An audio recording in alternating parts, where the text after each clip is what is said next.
آپ سب کو مبارکباد پیش کرنا چاہتا ہوں کہ آپ نے پاکستان میں جو آئین پر حملہ ہو رہا ہے، جو عدلیہ پر حملہ ہونے جا رہا ہے، اس کے خلاف آواز بلند کرنے کے لیے اس کنونشن میں بڑھ چڑھ کے حصہ لیا۔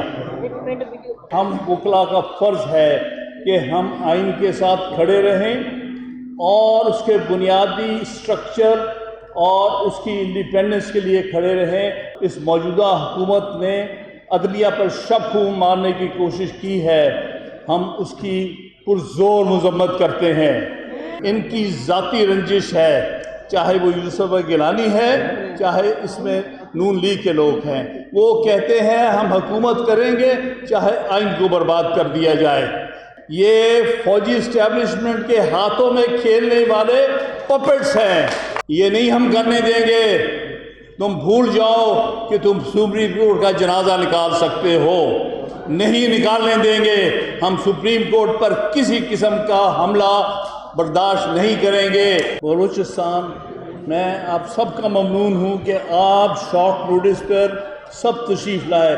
یہ حقیقت میں ایک نیشنل کنونشن ہے جس میں کہ سارے صوبوں کی اور مرکز کی نمائندگی موجود ہے، لہٰذا آپ سب کو مبارکباد پیش کرنا چاہتا ہوں کہ آپ نے پاکستان میں جو آئین پر حملہ ہو رہا ہے، جو عدلیہ پر حملہ ہونے جا رہا ہے، اس کے خلاف آواز بلند کرنے کے لیے اس کنونشن میں بڑھ چڑھ کے حصہ لیا۔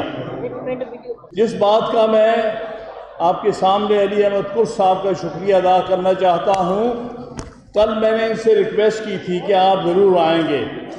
آپ سمبل ہیں وکلا کی تحریک کا۔ اس وقت تک فلائٹ اسلام آباد کی جا چکی تھی، میں نے کہا آپ مہربانی کریں، کراچی کی فلائٹ ہے تو وہ لے کر آپ لاہور پہنچیں۔ میں ان کا ممنون ہوں کہ انہوں نے وایا کراچی تشریف لائے ہیں، اور کراچی سے جو ہمارے بھائی آئے ہیں، اور بالخصوص بلوچستان سے ان کے ہائی کورٹ بار کے صدر، ان کے بار کونسل کے وائس چیئرمین، اور ہمارے آنے والے سپریم کورٹ بار کے امیدوار جناب منیر کاکڑ، آپ سب کا میں ممنون ہوں کہ آپ نے بڑھ چڑھ کے اس میں حصہ لیا۔ اسی طرح میں ممنون ہوں جناب صدر پشاور ہائی کورٹ بار ایسوسی ایشن کے، انہوں نے اناؤنس کیا کہ وہ انشاءاللہ تعالی نیکسٹ قدم اس تحریک کا وہ پشاور میں ہوگا، پشاور ہائی کورٹ بار ایسوسی ایشن کے پریمسز میں۔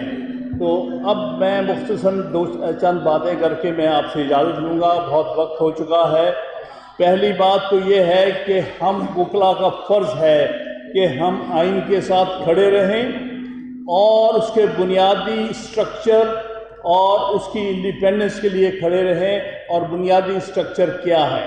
بنیادی اسٹرکچر ہے آزاد عدلیہ، پارلیمانی نظام، فیڈرل سسٹم اور صوبائی خود مختاری۔ ہم اس کے ساتھ کھڑے ہیں۔ دوسری بات جو میں عرض کرنا چاہوں گا وہ یہ ہے کہ یہ جو کانسٹیٹیوشنل پیکیج کے نام پر اس موجودہ حکومت نے عدلیہ پر شب مارنے کی کوشش کی ہے، ہم اس کی پرزور مذمت کرتے ہیں، اور اس پیکیج کو جس کو خفیہ رکھا گیا، دنیا میں کہیں مثال نہیں ملے گی کہ کبھی آئینی امینڈمنٹ کے پیکیج خفیہ رکھے جاتے ہیں۔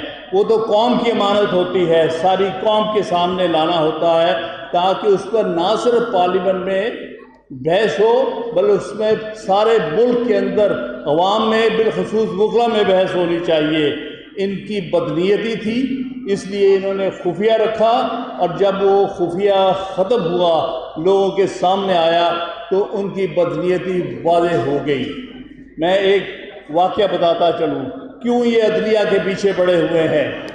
اس دن یوسف گیلانی صاحب نے سینٹ میں کہا کہ جب 18ویں ترمیم آئی تھی 2010 میں تو ہم بہت خوش تھے، اس وقت پیپلز پارٹی کی حکومت تھی، کہ ہم نے صحیح معنی میں اس ملک میں صوبائی خود مختاری آئین کی سربلندی کے لیے ایک آئینی ترمیم منظور کی جو کہ قابل تحسین بات تھی۔ لیکن کہتے ہیں کہ مجھے کسی نے آ کے کہا کہ بھائی خوش نہ ہو، اگر عدلیہ مضبوط ہوگی تو تمہیں بھی ڈسکوالیفائی کر دیا جائے گا اور بعد میں نواز شریف کو ڈسکوالیفائی کیا جائے گا۔ تو اس لیے ان کو پرسنل گریونس ہے عدلیہ کے ساتھ، یہ عدلیہ کو برباد کرنے کے لیے اسی تلے ہوئے ہیں کہ اس عدلیہ نے ہمیں ڈسکوالیفائی کیا تھا۔ یہ اصل وجہ ہے، ان کی ذاتی رنجش ہے، چاہے وہ یوسف گیلانی ہے، چاہے اس میں نون لیگ کے لوگ ہیں۔ وہ کہتے ہیں ہم حکومت کریں گے چاہے آئین کو برباد کر دیا جائے۔ اصل میں یہ کچھ بھی نہیں ہے، صرف پپٹس ہیں۔ یہ فوجی اسٹیبلشمنٹ کے ہاتھوں میں کھیلنے والے پپٹس ہیں۔ ان کو تو آئینی پیکج بھی نہیں دکھایا گیا تھا۔ ان کا جو وزیر قانون پھرتا ہے وہ کہتا تھا کہ ابھی دکھائیں گے، اس نے تو خود نہیں دیکھا تھا، نہ وزیر اعظم جو کہتا اپنے آپ کو اس نے کبھی دیکھا تھا۔ اس سے بڑی ہیوملیشن کیا ہو سکتی ہے کہ وزیر اعظم اور وزیر قانون کو نہ پتہ ہو کہ ہم کیا قانون سازی اور آئین سازی کرنے لگے ہیں۔ اس کے بعد میں یہ بات واضح کرنا چاہتا ہوں کہ سپریم کورٹ کی کیا حیثیت ہوتی ہے۔ سپریم کورٹ ہی فیڈرل کانسٹیٹیوشنل کورٹ ہوتی ہے، فیڈریشن کی کورٹ ہوتی ہے اور آئین کی سب سے بڑی عدالت ہوتی ہے۔ اسی کو ہم فیڈرل کانسٹیٹیوشنل کورٹ کریں، اس کے ہوتے ہوئے کوئی دوسری فیڈرل کانسٹیٹیوشنل کورٹ نہیں بن سکتی، کہیں پر نہیں بنتی۔ یہ بات حیدر امام رضوی نے بہت اچھی طرح ایکسپلین کی۔ یہ کانسٹیٹیوشنل کورٹ وہاں بنائی جاتی ہے جہاں متوازی نظام ہوتے ہیں، جیسے جرمنی، جیسے فرانس، جیسے اٹلی، سوئٹزرلینڈ۔ ان کے ہاں یونیفائڈ انٹیگریٹڈ لیگل سسٹم نہیں ہے، ان کے ہاں 5-6 متوازی نظام ہیں۔ ان کے لیے ضرورت ہوتی ہے کہ ایک کانسٹیٹیوشنل کورٹ ہو، کہیں ایسی جگہ جہاں پر ایک ہی پیرامڈ ہو نیچے سے لے کے اوپر تک، وہاں کوئی کانسٹیٹیوشنل کورٹ الگ نہیں بنائی جاتی۔ آپ نے بالکل صحیح کہا، آپ نے ہندوستان میں دیکھی ہے کوئی کانسٹیٹیوشنل کورٹ؟ بنگلہ دیش میں دیکھی ہے، انگلینڈ میں دیکھی ہے، آسٹریلیا میں دیکھی ہے، کینیڈا میں دیکھی ہے، نیوزی لینڈ میں دیکھی ہے، یا کہیں ملائیشیا کہیں دیکھی ہو؟ نہیں بنتی۔ یہ لوگوں کو بیوقوف سمجھ رہے ہیں کہ ان کو قانون اور آئین کا پتہ نہیں ہے، ان کو خود نہیں پتہ جو یہ کہتے ہیں کہ آئینی عدالت کی ضرورت ہے۔ ان کا مقصد یہ ہے کہ سپریم کورٹ کو تباہ کرنا ہے، انہوں نے ہائی کورٹس کو بے وجہ کر دینا ہے، اور اس لیے یہ ساری کوشش ہو رہی۔ ان کو یہ پتہ نہیں کہ یہ ساری کوشش ان کے اپنے پاؤں پر کلہاڑی مارنے کے مترادف ہے۔ لہٰذا ہم کسی ایسی عدالت جس کا نام وفاقی اپیلٹ یا وفاقی آئینی عدالت ہوگی، اس کو ماننے کو تیار نہیں۔ میں نے اس کے بارے میں پہلے بھی کہا، آپ نے اگر کوئی متبادل یا متوازی عدالت بنائی سپریم کورٹ کے، تو ہم وکلا سب سے پہلے اس کے رستے میں کھڑے ہوں گے۔ آپ کو ہماری لاشوں میں سے گزر کے جا کے بنانی پڑے گی انشاءاللہ۔ اس لیے آؤ ہمارے ساتھ چلو، آؤ ہمارے ساتھ چلو۔ تو ہم ہر طرح سے آپ کے ان مذموم عزائم کی مخالفت کریں گے، اور ہم آپ کو عدالتی نظام کو تباہ و برباد کرنے کی اجازت نہیں دیں گے۔ کوئی پیکج نہیں ہوگا، یہ پیکج اپنے گھروں کو لے جاؤ، ہم اس پیکج کو ردی کی ٹوکری میں پھینک دیں گے۔ یہ جو ڈرامہ کل رچایا گیا، جن میں کمپرومائز قسم کے نمائندگان تھے، جنہوں ساتھ کوئی کمیٹی بنائی ہے، 7 دن کے بعد یہ نائک صاحب لیں گے کوئی رپورٹ جس میں کہیں گے کہ وکلا تو سارے نمائندگان ہمارے ساتھ ہیں، اس لیے جاؤ بھائی بناؤ کانسٹیٹیوشنل کورٹ۔ یہ جھوٹ پہ مبنی کوئی نہ کوئی چال چلنے والے ہیں۔ نائک صاحب سمجھ لیں، یہ نہیں ہم کرنے دیں گے۔ تم بھول جاؤ کہ تم سپریم کورٹ کا جنازہ نکال سکتے ہو، نہیں نکالنے دیں گے۔ ہم سپریم کورٹ پر کسی قسم کا حملہ برداشت نہیں کریں گے۔ اس کے نتیجے میں آپ بھگتو گے۔ اسی طرح ہائی کورٹس کو ہم بے وقت نہیں ہونے دیں گے کہ آپ ایک ہائی کورٹ سے اٹھا کے دوسرے ہائی کورٹ ٹرانسفر کر دو۔ کیا یہ جج تحصیلدار ہیں جن کو تم ٹرانسفر کرنا چاہتے ہو؟ کسی ہائی کورٹ کے جج کو آپ ہاتھ لگا کے دیکھیں، ہم اس کے ساتھ کھڑے ہیں، وہ اپنی ہی کورٹ میں رہے گا، اس کو اپنی کورٹ سے اس کی مرضی کے بغیر کہیں نہیں بھیجا جائے گا۔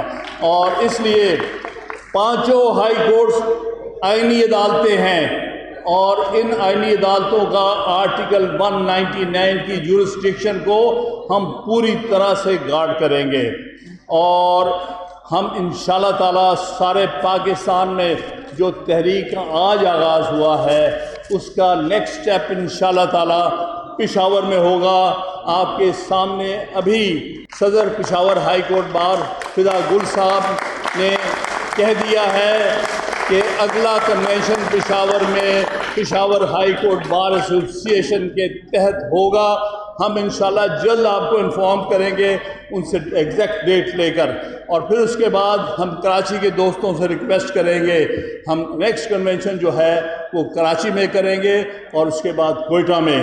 یہ بھول جائیں کہ یہ صوبائی خود مختاری کو کبھی ختم کر سکتے ہیں یا ختم کرنے دیں گے، اس لیے یہ آپ سب کے سامنے آپ کو ریکویسٹ ہے کہ آپ سب کو اب کھڑے ہونا پڑے گا اپنی عدالتوں کو بچانے کے لیے، آئین کو بچانے کے لیے، آئینی عدالتوں کو بچانے کے لیے، اور کسی جعلی عدالت، کسی نام سے متوازی عدالت ہمیں قبول نہیں ہے، نہ ہم اسے بننے دیں گے، نہ ہم اسے چلنے دیں گے۔ آپ سب کا بہت بہت شکریہ۔